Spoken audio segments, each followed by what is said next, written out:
What up, what up? Welcome on into Inside Baylor Sports, the official daily podcast of Baylor Athletics. On today's show, we visit with Jayden Nunn and Jada Walker from Baylor Basketball as both teams get set to begin the NCAA Tournament today. We'll also hear from Coach Scott Drew and Coach Nicki Collen as the Bears look to have a successful run here in March Madness. All that and more coming up on the show. Don't forget, you can catch Inside Baylor Sports every weekday. You can also watch the video version for free over at BaylorPlus.com and on the Baylor Athletics YouTube channel. Like, subscribe, rate, and review the pod. It's Friday, March 22nd, 2024. Justin Hoff with you, and let's begin with the Baylor men, as they are the first ones up today, tipping off at 11:40 Central Time on True TV out of the West region in Memphis, Tennessee, against the 14th seeded Colgate Raiders. Here's Coach Scott Drew on playing today. Well, it's always a blessing, honor, privilege to be a part of March Madness. Really excited for our guys to have a chance to experience it. We have a lot of players. This will be their first time. And in college, you dream of being a part of this. So excited for it to begin. Baylor is a 14.5-point favorite here against Colgate, but as we saw on Thursday, that means nothing. You know, you can't take that rat poison. A 14 seed has already defeated a 3 seed. Oakland down in Kentucky, major upset yesterday, so the Bears will definitely have to play well and put on notice a little bit that these high seeds in terms of the double-digit seeds can pull off some wins. Colgate, they have been to 5 straight NCAA tournaments. They're 0-6 all time, looking for that first win later today. Baylor, they're looking for its 5th straight NCAA tournament with at least 1 win. Very impressive stat there for Baylor. 6th time in program history to receive a 3 seed. Baylor has earned its 4th straight top 3 seed for a 4th straight NCAA tournament. The only team in America to do that, and Baylor is 8-5 all time when playing as a number 3 seed. Follow Baylor Plus today on X, Instagram, and Facebook. It's the official content network of Baylor Athletics. Think Netflix for your Baylor Bears. Go behind the scenes all tournament long with Baylor Basketball exclusively on Baylor Plus. Download the app on your mobile device and sign up for your free 7-day trial today at BaylorPlus.com. Let's welcome in junior guard Jayden Nunn. Jayden, appreciate your time. You're getting set to play in your 100th career game. What's it like to be in this spot getting ready to play in the NCAA tournament? You said my 100th? Yes. Damn. Yeah, that's crazy. It feels good. I didn't even know that. It feels good, though. Just going by so fast, I didn't even notice it. Yeah, it's got to be really every kid's dream to get this chance to play in the tournament. What's that like for you, knowing, you know, the stage and how big it is? Mm-hmm. It's a very good opportunity for me. You know, I was here last year, but, you know, I didn't make it out the first weekend or the first game. So, you know, I'm looking to make it far with this team, and I feel like we have a good chance at going far. So. Yeah, don't want to dwell on last year, but you were the 12 seed, played against St. Mary's when you're at VCU. Yep. But having that experience, knowing that, hey, you've been there, how will that help you and your team? Just to show me how serious and how serious you take the game, and, you know, because March Madness, you know, win or go home, so you got to play like your life depends on it. So, you know, I don't want to lose. I know that my teammates don't want to lose as well, so I'm gonna take it very more serious for sure. How about this one? The fact that you guys played in the undoubtedly the best conference, the Big 12 conference, having that grind, really, it's a gauntlet. First time through it for you. Yeah. What was that like? Just like every game that we played is like, you know, a close game. So, you know, I feel like that helped us, you know, for the future, you know, just close game situations and end the game situations for sure. You know, playing in the best conference is completely, you know, just a blessing. So, yeah. Because you guys basically have been ready for this all season. I mean, playing the Big 12 is almost like playing an NCAA tournament every game, right? Yeah, that's for sure. You know, every team, like top to bottom, is a good team day in and day out. You never know what you're gonna get from that team. You might get their best. You know, Baylor, we're getting their best from every team for sure. So, yeah. All right, when you think about today, obviously getting ready for the game tomorrow, what's today look like for you? Are you watching other games? What's that look like? I love watching college basketball way more than NBA, not gonna lie. So right after practice, I'll for sure be watching a lot of basketball, a lot of college games, you know, see what's going on. And for sure, yeah, watching film on Colgate, yeah, I do all that. I love watching just college basketball in general. You got a busy day ahead of you. Yeah, it's busy. Yeah. Let's look at Colgate. So, what do you see from them on film, and help us kind of get ready as the fans get ready? What's Colgate about?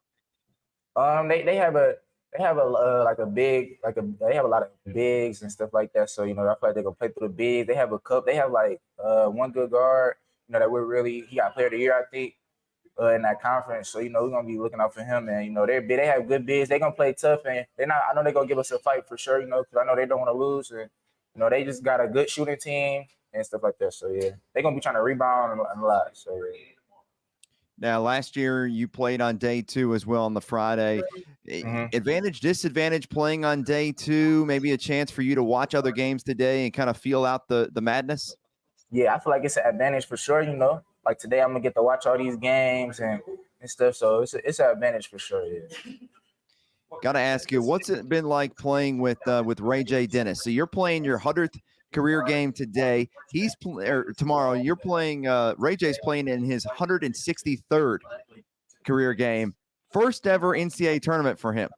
And what's that like though, playing with Ray J? I mean, the dude's got kind of an old school game, his floaters, all the kind of stuff he does. Yeah, playing Ray J is great. He's a great player. Great person, just on and off the court. Me and him have built a great relationship. Look at him as a brother. He has helped me. Just like I take a lot of stuff from him as well. A lot of good from him. He a good passive guard. He can get me on. Get a lot of assists, and he can score as well. So just playing him in one-on-ones after practice and stuff like that. Just watching him do what he does in practice and in the game has just helped me. Take things from him and help me grow in my game as well. Ray J's super talented. Of course, you got Jalen Bridges, who's been there, done that in the tournament. And then you got 2 freshmen who will play their first NCAA tournament game, 2 guys that are super talented, Jacoby and Eve. What do you tell those guys before they lace it up tomorrow? Just tell them how serious to take it, just, take advantage of every moment that's in front of them and, so we're gonna make the best of it for sure, It's a once-in-a-lifetime opportunity for them. I know they're going to go to the NBA after this, so I want them to dwell on this moment and just to enjoy it. Leave it all out there. And then you look at the bench. Obviously, we heard the news about Langston Love being out this weekend, but you guys got a big load from Caleb Lohner in the Big 12 tournament. We know what Josh has done all season. Miro's had some games where he stepped up, and you got John, who's had a lot of experience there. How much do you trust in that bench, and how helpful can they be in this tournament? I trust them a lot. Our bench is very depth, and everybody has their own unique thing. Miro can facilitate, Caleb can rebound, Josh can rebound and score as well. Caleb can finish as well. So just looking forward to all them guys doing that. And John has great experience. I still watch their games to this day. The 2021 when they won the championship, John was a beast, and I appreciate him for that. Just being a leader. For our bigs and for me as well, always telling me, what to do and what's wrong and what I should do, just helping me out with those little things like that. So I look at him for sure. Definitely. 2 more for you. This team's chemistry, the culture of joy, that's real on the squad. You can feel that. You walk into a meeting room, a film room. I've lived it with y'all when I used to shoot with y'all. Describe that for the fans at home, the chemistry of the team and how close you guys are.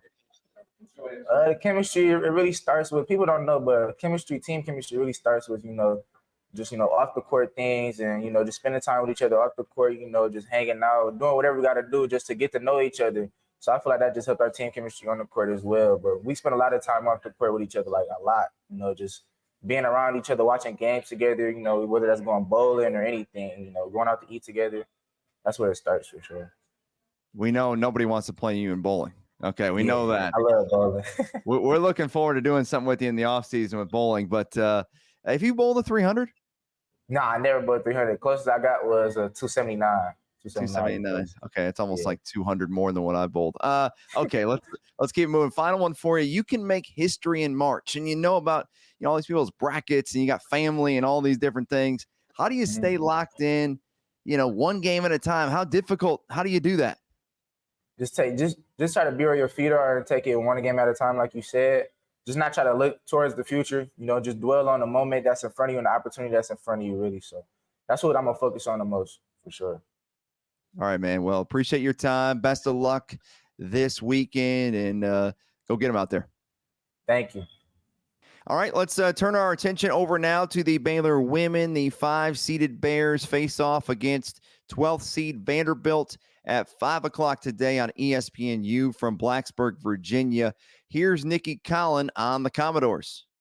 I think Shea has done an amazing job there. I think, I'd watched them early in the season beat Iowa State in Vegas, and I'm always watching games. So I think, kind of the turnaround in year 3 there has been really, really impressive. But I think they play like an SEC team. They have some size. They have athleticism.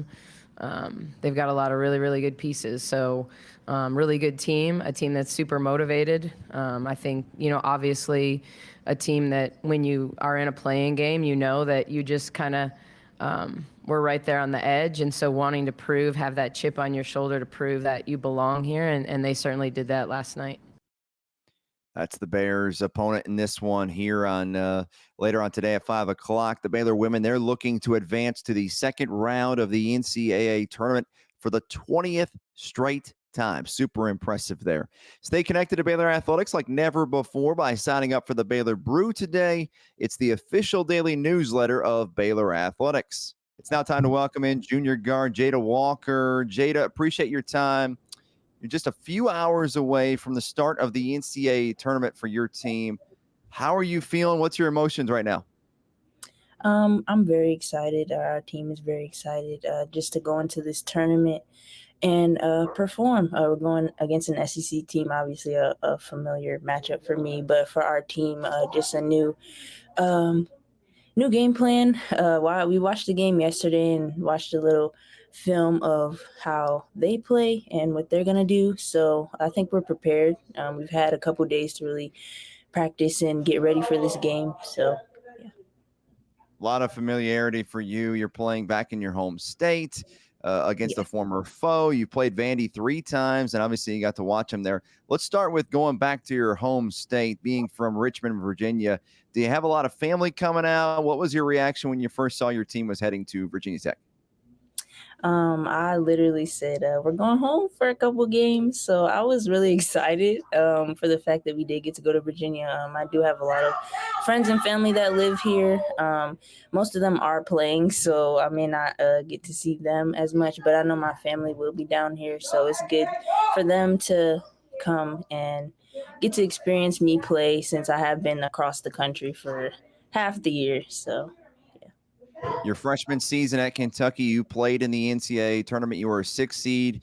Not to try to take you back in any bad vibes there, but you got upset against Princeton. I think, though, there's good experience from that, knowing you've been there, you've done that, you've learned from it. How does that going to help you and your team in this big dance?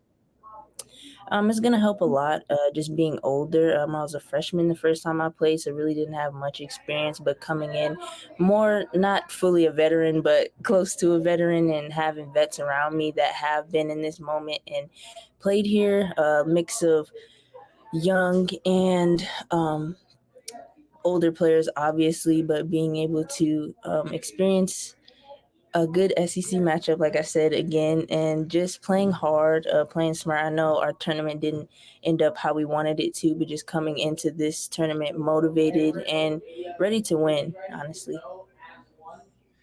All right, let's take a look at your opponent today. What was it like to watch them on Wednesday night in person? Is that almost got to feel a little bit like the Big 12 tournament, but is that a little different to watch your future opponent live? Yeah, it was a little different just because we had time to watch the entire game without having to go practice or having something to where we had to go to the next event planned for us. But really just to sit there and really hone in on what they do, their tendencies, how they play, and the other team as well, what worked for them going into that game, so we can pick little things here and there from what they did and take notes. We took notes on a little scout paper. They took like all the names off and we just did it on our own. Like what we saw is what we did, and we compared our answers and thoughts and made a whole game plan surrounding that with coaches and players input all together. So just all working as one unit going into this game. Love that. I was kind of interested what that would look like with the scout if you guys do some stuff. So it's interesting to hear how you laid it out there. We talked about Vanderbilt. You played them 3 times in your career. When you Yes. think about, it's got to be a little full circle moment seeing the Commodores and having played them before and seen them again now.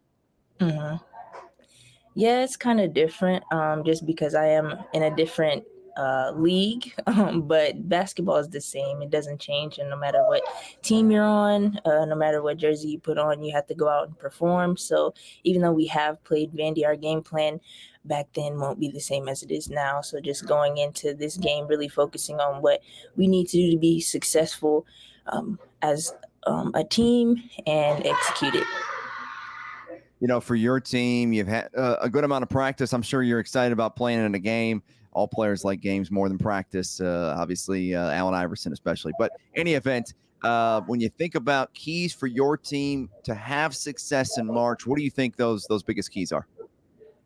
Really, our team defense, just defending as a unit, from ball pressure to all the way to post defense. Everyone 1 through 5 on the floor really has to lock in and defend as a unit. And then rebounding. Most of our games that we've won, we've dominated on the board. So really just being a threat, offensively and defensively, to rebound. Guards getting in there and rebounding too. Um, Me and myself going in there, getting a few rebounds or boxing out, trying to tip out any little ball I can, to make the hustle plays that we need as a team. And then on offense, really just taking our time. We've been in the gym all week, so really just taking our time, knocking down shots, not forcing anything, making the right plays, and moving the ball, which has been successful for us in the past, and continuing to use it going into the tournament. Your previous game in the NCAA tournament, you had 6 steals, so not too shabby in that one. And you also had a teammate by the name of Dre Edwards. You're playing with her again this season. What's it like to play with Dre? She has a big personality. She's a lot of fun. That's got to be an interesting dynamic every time you're on the floor with her. Yeah, it's amazing. She's such a genuine person. What you get from her, on and off the floor is what you get. She has such high energy playing on the court. She wants to win. We all want to win, and I know that I can count on her. She's very reliable, on offense and defense. So really just going into this game, knowing that she also has played Vandy, so we both have a little familiarity with how they play, but knowing that they won't back down, having that physicality against them will be super important. Sarah Andrews, your running mate at the guard position in the starting lineup. How much have you learned from her? I mean, she's been around a good while here, playing on the team in her 4th season with Baylor. Definitely learned a lot of patience on offense, a lot of different things on defense that maybe I didn't know when I was a freshman compared to now. And then just being a dynamic guard, in her league, me trying to step into that role, becoming older, being a dynamic guard as well. She's a great shooter. We really need her to be on her A game going into this tournament, to play well. When she plays well, we all play well. I feel like that's really key to us winning. So she's been in the gym too. She's been working her butt off. So I feel like she's going to come in prepared. All right, Jada. Well, best of luck in this tournament, and really appreciate your time. Thank you. Once again, the men get underway at 11:40 Central Time on True TV, while the women tip off at 5 o'clock Central Time on ESPNU. Breakfast is getting served at 7:45 today for the men. They get to the arena around 9:30 for this early game, the second game of the day on the men's side. As for the women, normal times there for lunch, get to the arena around 3. But it's that time of the year, right? March Madness, super fun. Baylor, 2 teams, on the men and the women's side. They entered the tournament as one of just 22 schools that have both teams appearing in the big dance. So never take this opportunity for granted. Both teams super talented. A 3 seed on the men's side, a 5 seed on the women's side. We heard on Thursday that Elizabeth Keatley, she is out for the tournament, torn ACL. So we can't overlook the first game against Vanderbilt, but Virginia Tech will be out without their star center, a 3-time ACC Player of the Year. And on the men's side, with all the upsets going on, you got to take care of business. But if they can hold on and win this one for the opening round, they will take on Clemson or New Mexico on Sunday. So looking forward to a great weekend ahead for both teams. That'll do it for today's edition of Inside Baylor Sports, a Sport and Story production. Thanks for listening. I'm Justin Hoff. Have a great Friday, and Sic 'em Bears.